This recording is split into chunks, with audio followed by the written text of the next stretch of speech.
Hello friends, कैसे हैं आप सब। तो डियर, आज का क्लास में जो है हम लोग सीडीपी के एक टॉपिक को डिस्कस करेंगे। बहुत ही इंपॉर्टेंट टॉपिक है। ये टॉपिक है आपका बाल केंद्रित एवं प्रगतिशील शिक्षा। ठीक है, तो इस टॉपिक से बहुत इजी क्वेश्चन आता है। ठीक है, हमें बस एक बार समझने की ज़रूरत है। हम लोग स्टार्ट करते हैं डियर आज का क्लास। तो देखिए, बाल केंद्रित शिक्षा, अब इसे समझने की कोशिश कीजिएगा। क्या था ना कि प्राचीन काल में जो शिक्षा थी वो क्या करता था कि बालक को बस कुछ जानकारी देता था।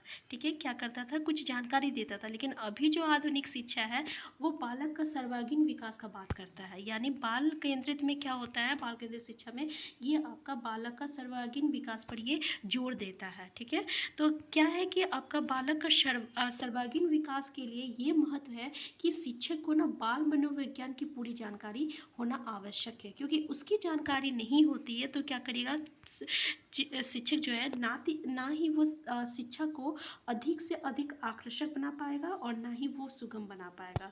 इसलिए क्या है, उसको अधिक से अधिक आकर्षक और सुगम बनाने के लिए शिक्षक को जो है बाल मनोविज्ञान की पूरी जानकारी होनी चाहिए।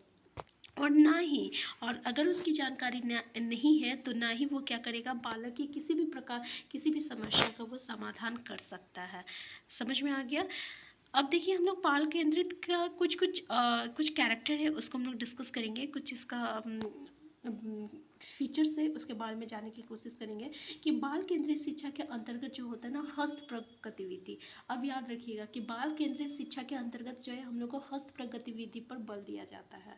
नेक्स्ट पॉइंट ये बोलता है, देखिए अब गीजू भाई को याद रखिएगा कि भारतीय शिक्षाविद गीजू भाई जो है ये आपके बाल केंद्रित शिक्षा के क्षेत्र में विशेष एवं उल्लेखनीय भूमिका रही है। तो ये क्वेश्चन पूछा जाता है कि बाल केंद्रित शिक्षा के क्षेत्र में किसने अहम भूमिका निभाई है, तो वो आपका गीजू भाई है। तो बाल केंद्रित शिक्षा के बारे में समझने एवं इसे क्रियान्वित रूप देने के लिए उन्होंने इससे संबंधित कई प्रकार की पुस्तकें की रचना की तथा कुछ पत्रिकाओं का भी प्रकाशन किया है। ठीक है, तो याद रखिएगा कि इससे समझाने के लिए उन्होंने कई बुक भी लिखे हैं, कई रचना भी लिखे हैं और कई पत्रिकाओं में जो है उन्होंने प्रकाशन भी किया है।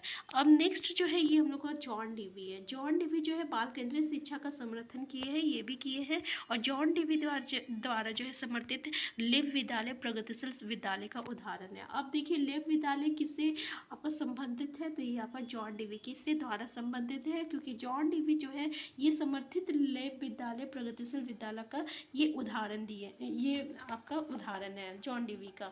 तो जॉन डीवी के अनुसार क्या है ना कि शिक्षा जो है एक आपका त्रिध्रुवीय प्रणाली है और इस जिसके अंतर्गत शिक्षक, बालक और पाठ्यक्रम आते हैं।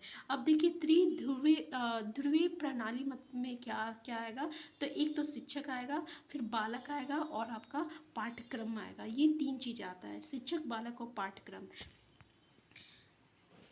अभी की जो शिक्षा प्रणाली है वो आपका बाल केंद्रित है। यानी इसमें क्या है कि प्रत्येक बालक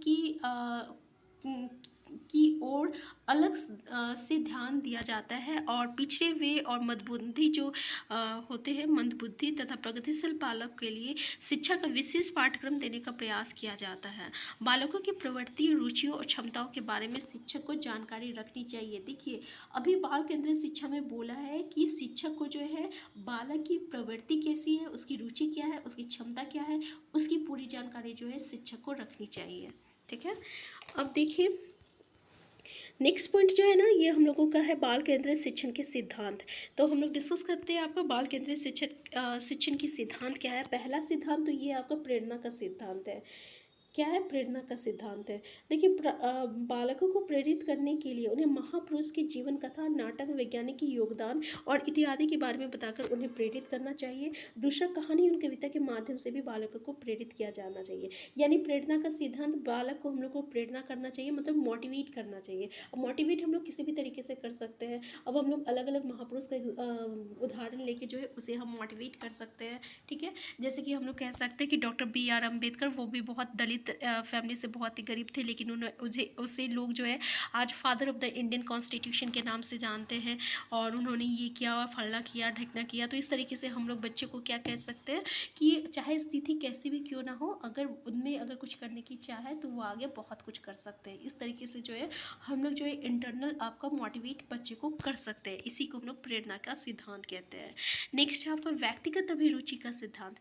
देखिए, बालकों को यदि उनकी रुचि के अनुसार शिक्षण मिलेगा करेगा तो पढ़ने के प्रति जागरूक या उत्सुक होगा। शिक्षक को बल अभिरुचि को ध्यान में रखकर ही शिक्षण कार्य करना चाहिए। बाल अभिरुचि, अब देखिए कभी कभी पेरेंट्स ऐसा करते हैं कि बच्चे को जो है मैथ्स पसंद नहीं है, ठीक है, लेकिन वो ज़बरदस्ती मैथ्स रख देते हैं कि नहीं भाई तुम्हें मैथ्स पढ़ के इंजीनियर बनना है। कोई बच्चे जो होते हैं ना वो मैथ्स पढ़ना चाहता है, उसको बायो में इंटरेस्ट नहीं है, उसके फादर पेरेंट्स जो है अगर वो मतलब कि डॉक्टर है तो बोलेंगे नहीं तुमको मैथ्स नहीं पढ़ना है, तुमको बायो पढ़ना है क्योंकि तुम्हें आगे डॉक्टर बनना है। तो इसमें क्या होता है ना कि बच्चे को जब उसमें इंटरेस्ट है ही नहीं तो वो उस तरीके से शिक्षण नहीं कर पाएगा। इसलिए जो है बच्चे को जो है उसकी रुचि के अनुसार जो अगर शिक्षण मिलेगा तो वो और भी ज़्यादा जागरूक और उत्सुक होगा। तो इसलिए शिक्षक को भी जो है बाल अभिरुचि का ध्यान में रखकर जो है शिक्षण का कार्य जो है करना चाहिए कि हाँ बच्चे जो है किस में उससे इंटरेस्ट है, किस तरीके से उनसे इंटरेस्ट है। नेक्स्ट है आपका लोकतांत्रिक सिद्धांत है। अब देखिए लोकतांत्रिक सिद्धांत क्या है, तो शिक्षक को सभी छात्रों को एक समान दृष्टिकोण से देखना चाहिए, ना कि भेदभाव, ठीक है। तो ये इंपॉर्टेंट है, याद रखिएगा कि एक शिक्षक जो रहता है ना वो हर बच्चे को एक दृष्टिकोण से देखेगा, समान दृष्टिकोण से, कभी भी भेदभाव नहीं करेगा। पूछने या उत्तर देने के संदर्भ में शिक्षक को भेदभाव नहीं करना चाहिए। अब है आपका सर्वांगीण विकास का सिद्धांत। देखिए अगर हम लोग बाल केंद्रित क्या बोलता है, सर्वांगीण विकास का बात करता है। अगर ये सर्वांगीण विकास का बात करेगा इसका मतलब क्या होता है कि वो सभी पक्ष का बात कर रहा, मतलब बच्चे की हर तरीके से जो है उसका विकास होनी चाहिए। अगर सभी पक्ष की वो बात करेगा तो सामाजिक, सांस्कृतिक, चारित्रिक, खेल और नेतृत्व ये सारे चीज़ का विकास होना चाहिए। और इसके माध्यम से बच्चे को हम लोग क्या करते हैं, सर्वांगीण विकास हो पाता है। इसी के माध्यम से बच्चों में सर्वांगीण विकास हो पाता है। नेक्स्ट है आपका चयन का सिद्धांत। देखिए अब चयन का सिद्धांत क्या है, तो बालक को ना उसकी योग्यता के अनुसार जो है उसके विषय वस्तु का चयन करना चाहिए, ठीक है। उसकी मानसिक दशा को रखते हुए उसके शिक्षक के दौरान ध्यान रखना चाहिए। और बाल केंद्रित शिक्षा के अंतर्गत जो है पाठ्यक्रम वातावरण के अनुसार होना चाहिए, लचीला होना चाहिए, ज्ञान पर केंद्रित होना चाहिए, रुचि पर आधारित होनी चाहिए, राष्ट्र भावनाओं को विकसित करने वाला और बालक के मानसिक स्तर के अनुरूप इत्यादि भिन्नताओं को ध्यान में रखकर बनना चाहिए। तो देखिए ये जो स्टेटमेंट है ये काफ़ी इम्पॉर्टेंट है, क्वेश्चन इसमें से आ सकता है और आया भी है बहुत बार कि बाल केंद्रित शिक्षा का मतलब ये हुआ कि पाठ्यक्रम जो है ना वो वातावरण के अनुसार होना चाहिए, लचीला होना चाहिए, ठीक है, फ्लैक्सिबल, ज्ञान पर केंद्रित होनी चाहिए, रुचि पर भी केंद्रित होनी चाहिए और राष्ट्र भावना को विकसित करने वाला होना चाहिए। और बालक का जो मानसिक स्तर होता है ना उसको ध्यान में रख के करना चाहिए, ठीक है, कि भाई अगर 5 साल का बच्चा है तो उसी के अनुसार हमें उसे पढ़ाना है। 5 साल के बच्चे को 10 साल के चीज़ को हम लोग को नहीं पढ़ाना है, तो उसकी मानसिक स्तर को भी ध्यान में रख कर हम लोगों को पढ़ाना चाहिए, ठीक है। तो ये था आपका बाल केंद्रित शिक्षा। अब नेक्स्ट जो टॉपिक है ये हम लोगों का प्रगतिशील शिक्षा है। देखिए प्रगतिशील शिक्षा भी बहुत ही इंपॉर्टेंट है, इसको हम लोग प्रोग्रेसिव एजुकेशन कहते हैं। यह जटिल कॉम्प्लेक्स शिक्षा प्रणाली, जटिल पारंपरिक शिक्षा प्रणाली कहते हैं या कॉम्प्लेक्स, ठीक है इंग्लिश में। तो इसमें क्या है ना, तो डियर आज का क्लास हम इतना ही रखते हैं, इससे आगे जो है हम लोग नेक्स्ट क्लास में डिस्कस करेंगे, क्योंकि नेक्स्ट क्लास में क्या करेंगे कि हम लोग बाल केंद्रित से पहले कुछ MCQ को डिस्कस करेंगे, फिर हम लोग प्रगतिशील शिक्षा के बारे में डिस्कस करेंगे, ठीक है ना। तो आज ये आपका क्लास इसी तरह से किस जो है कंटिन्यू चलने वाला है। तो आप अगर चैनल में नए सबसे पहले चैनल को सब्सक्राइब कर लीजिएगा, वीडियो हेल्पफुल होगा तो लाइक शेयर करना मत भूलिएगा।